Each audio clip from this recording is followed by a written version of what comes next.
You're watching PowerNation. We gave the Granada plenty of power. Today, we take care of everything else. Our Ford receives a beefy rear end, updated suspension, and more. Then, we give it a shot of the giggle gas.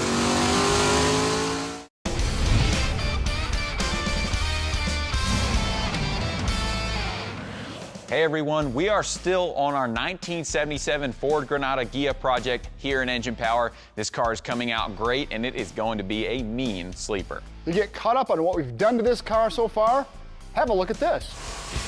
On our baseline dyno run, we got rear wheel numbers of 101 horsepower and 186 pound-feet of torque. Weak. Once we tore down the engine and discovered that the block was 60 over, we decided to use a different block that would accommodate our 30 over pistons. Then we filled that block with a forged rotating assembly, a custom ground billet solid roller camshaft, 205cc cylinder heads, 1.6 ratio shaft rockers, and more. Since we wanted the Granada to be a sleeper, we gave the engine a patina paint job.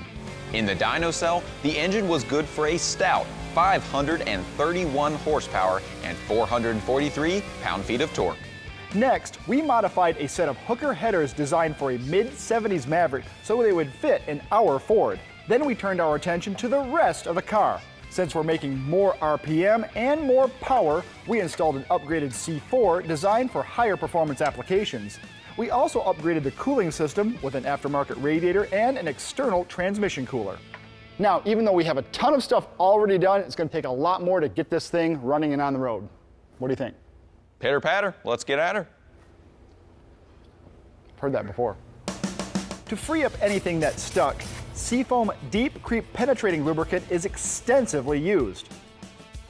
Next, we'll remove all of the rear brake line connections, followed by the shocks.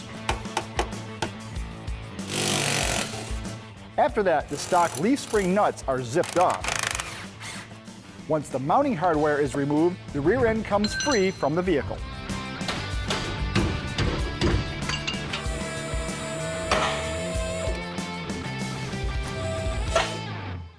Now that we got our old 8-inch out, we're going to be replacing it with the tried and true Ford 9-inch axle. Surprisingly enough, there isn't an off-the-shelf option for a Ford Granada, but this was specifically designed for a 64 through 66 Mustang, and after doing some measuring and looking at the spec sheet, this should go right in. It also came with a set of 31 spline axles that already have the studs installed in the right bolt pattern, so should be really easy. Along with that, the other thing we found at Summit Racing is a complete third member assembly from Curry with their twin track differential and 411 gearing. Now, this is going to take advantage of our engine's power band. And this is going to hold up just fine, even though we're not really going to be beating on this thing. Only when the ignition's on. Anti-seize goes on the studs, so the nuts can be easily removed, just in case we want to swap the gear ratios sometime in the future.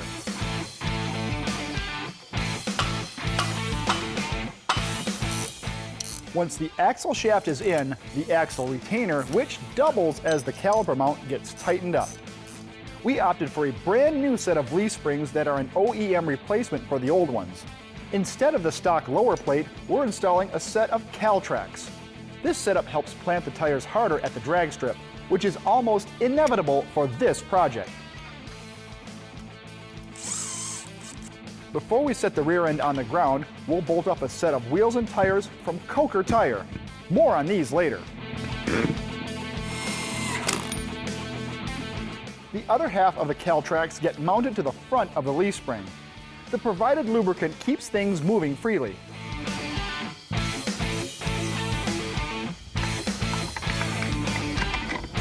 should be able to squeeze it. There we go. New bushings and shackles complete the install.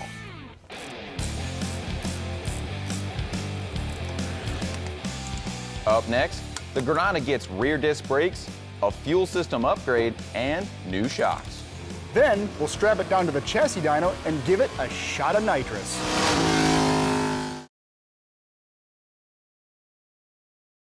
One of the biggest upgrades we're going to be doing to our Granada is changing the rear brake setup from drums to disc. We got this Right Stuff rear disc conversion kit from Summit Racing Equipment, and they had a bunch of them in stock, but we specifically chose this one because it has an 11¼ inch rotor, which we can make clear our 14-inch wheels, and that will be very important later on. It comes with a single piston integral parking brake caliper, so it's going to run and drive and stop just like a modern vehicle. We've already got our brackets bolted on and spaced correctly for our rotor, so all we have to do is get the pads and calipers bolted on, and we can continue on.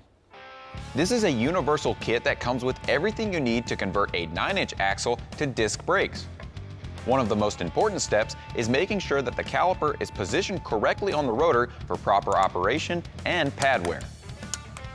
The kit comes with easy-to-follow instructions, and the only major modification we had to do was weld these brake hose brackets to the axle.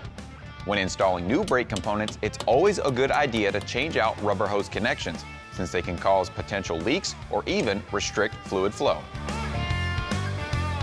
Ready? It's going to be a gas fountain. Here we go. It's going to be a gas fountain. Yeah, there you go.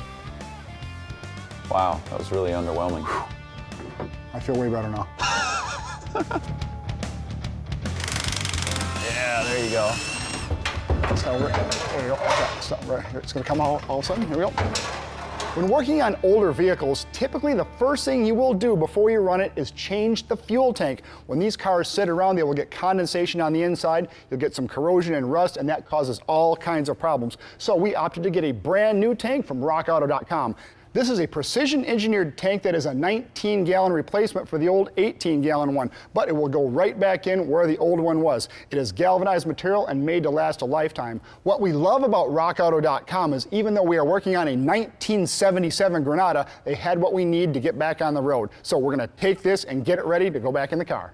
We ran our engine on the dyno with a 950 QFT Black Diamond, and we're going to be using that in the car as well. In order to feed it, though, we're going to be using Holley's RetroFit in-tank fuel pump module. These are designed to be used on stock tanks without any welding, so it's nice and safe. This unit's really nice because it comes with a billet low-profile top, an easy mounting solution, and a thick foam insert to seal against any imperfections in the surface. This one came with a 450 liter per hour pump, which is enough to support 875 horsepower in EFI applications or 1100 horsepower in carved applications, which is going to be plenty. It also came with their Hydromat, which acts as a pickup, a filter, and prevents fuel starvation during fuel sloshing in the tank. To regulate it down, we got one of their billet adjustable regulators that goes from 4.5 to 9 psi, and the kit came with the fittings and a mechanical fuel pressure gauge. It can be a little daunting because you have to put a large hole in the top of your fuel tank, but the kit comes with great instructions, and if you follow them, it makes it nice and easy. The easiest way to punch the hole is with a large hole saw. It's important to make sure you remove the cut metal and any small metal chips that end up in the tank. Following the kit's instructions, we'll measure the depth of our tank and cut the supply and return hoses accordingly. With the fuel pump bracket also cut to size, we can install it and the pump itself.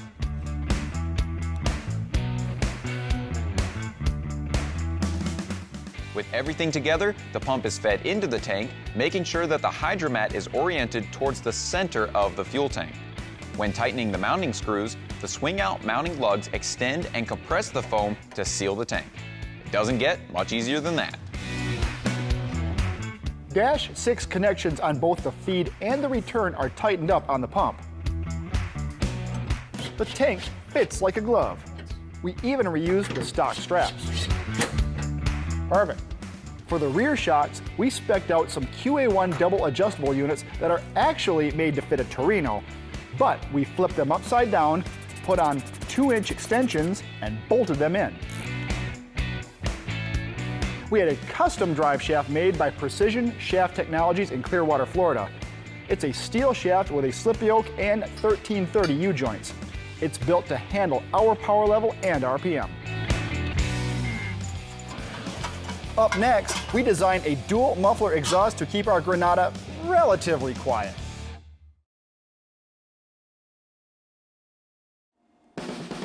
This car wouldn't be a sleeper without a deceptively quiet exhaust. To do that, we're using the Summit Racing 304 stainless builder's kit, a Vibrant Performance wide pipe, and Summit's V-band flanges. This will take both 3-inch collectors into a single 3-inch pipe before it goes through a catalytic converter and 2 stainless works mufflers that we also found at Summit Racing. We'll mock up the entire exhaust and tack everything solidly in place. The V-band connections make it easy to disassemble so we can fully weld everything outside of the car.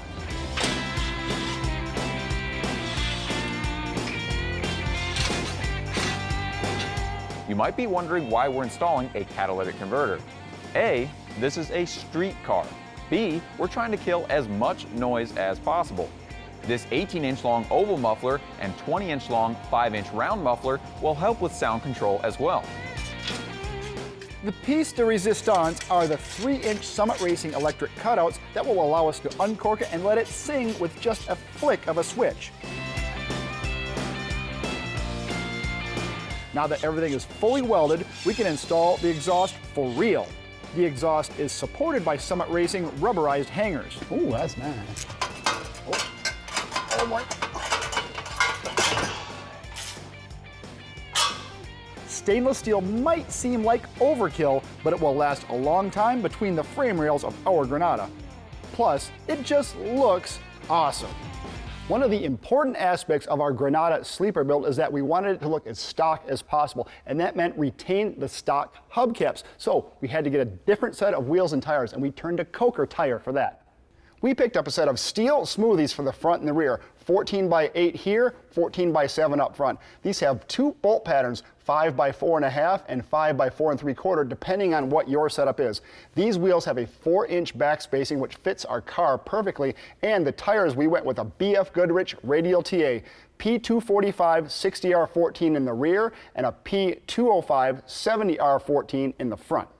This setup is a huge improvement over the P195s that were on the car before. Best of all, stock hubcap goes right on.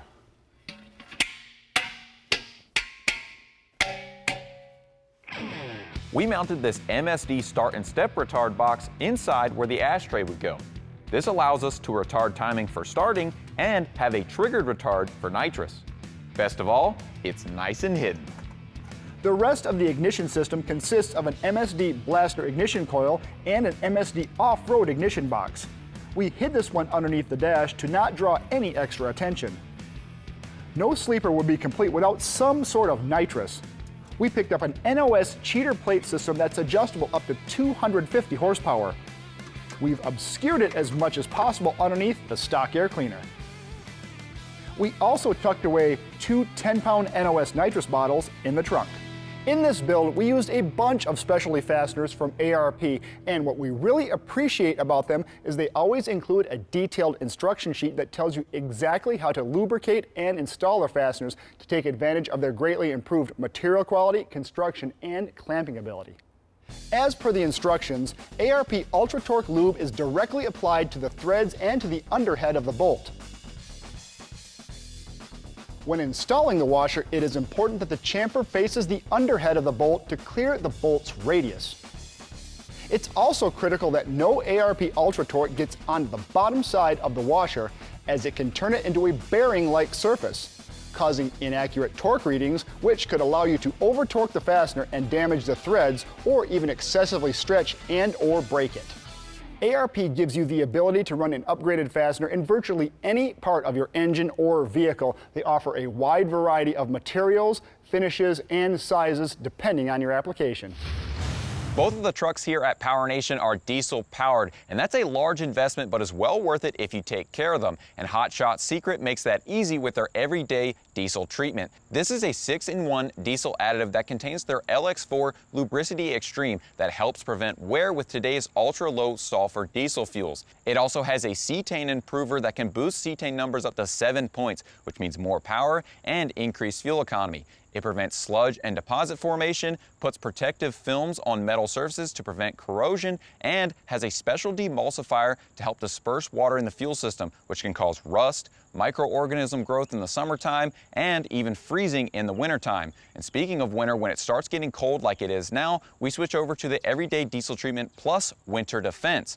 This is the same as everyday diesel treatment, but it has added anti-gel properties and can allow fuel to flow up to 20 degrees lower than its normal waxing point. With these products, Hot Shot's secret makes it easy to protect your investment and allow your diesel to live a long, healthy life. Up next, we put the Granada on the roller, and we like what we see.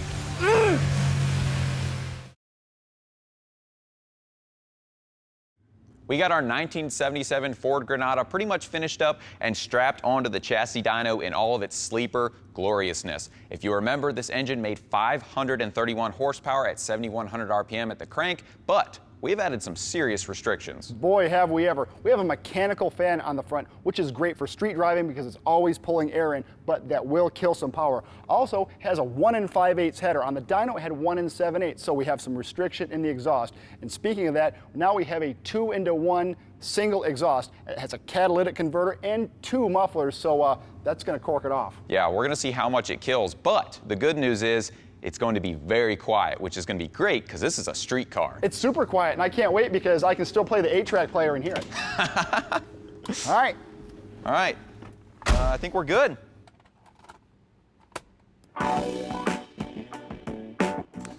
Go ahead, start her up, and let's make some closed exhaust pulls. Oh, let me turn that off. Here we go. Is that glorious or what? That's like insanely quiet compared to what it was. That's street car level.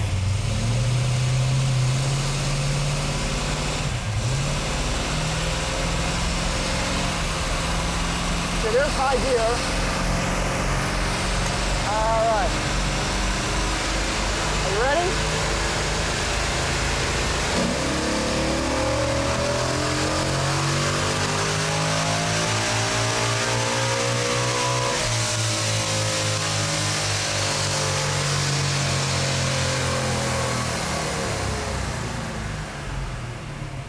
Hey, that oil we put on the engine is smoking. Yeah, I know.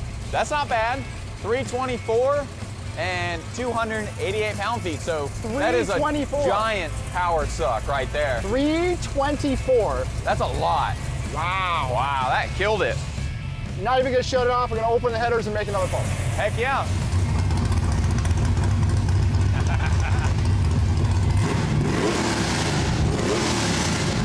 I kinda like that better. Oh, that's awesome.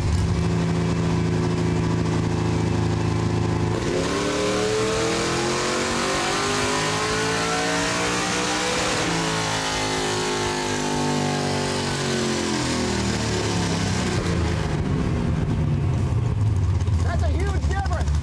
And close them. Back to street car status. That's the street car. So it made 443. 443. That's crazy. So that's 120-ish in the exhaust. Yeah. That's crazy, isn't it? Wow, but that's about right because that's about what we thought it would make. Yeah, it made 375 for torque. I saw you were bouncing it off the rev limiter there, We yeah. got the rev limiter set because I'm minorly worried it's going to sling the belts off. Yeah, they were not made for high RPM use. No, So. and we turned out 75 on the dyno, so that's what we set the rev limiter at. So. Yeah. Woo! Wow, that's about what we thought it was gonna do, but that's pretty good. Well, you know what's next, right? Yeah, I think we need to close the exhaust and we need to start putting it on the giggle juice. Yeah, I think let's yeah. Yeah.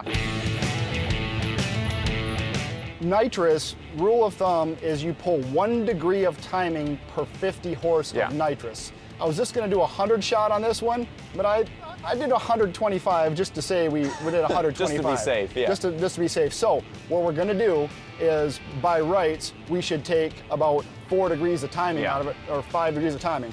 I'm gonna do our handy dandy timing. Flip down, yeah. Flip down. And I'm gonna take. I'm not opposed to being safe, yeah. I'm gonna take 6 degrees out of it. That sounds good, yeah. This will be interesting. This will be very Full interesting. exhaust, 125 shot. Let's see what it does. Armed. Purge. Purge it. Does. We're good. All right. See what she does.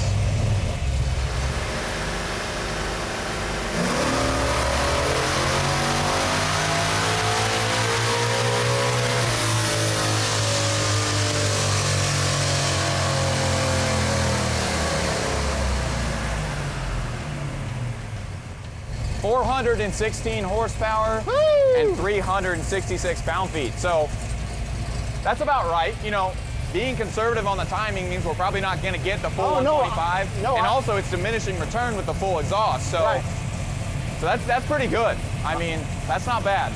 All right, now time for the gusto. Yeah, time for the gusto. Open her up and Here then we we'll go. make another hit. This is gonna be exciting.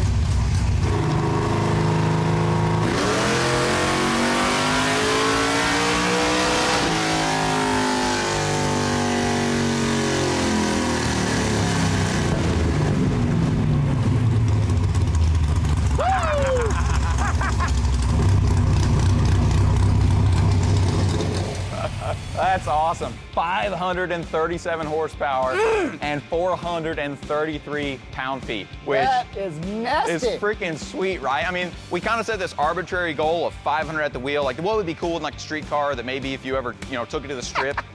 That's awesome. And holy God, moly. that's so cool. You just like close it back up, go back to the nice cruiser. Wow. Wow, that was exhilarating right there. That's awesome. That's sweet. All the vitals look great.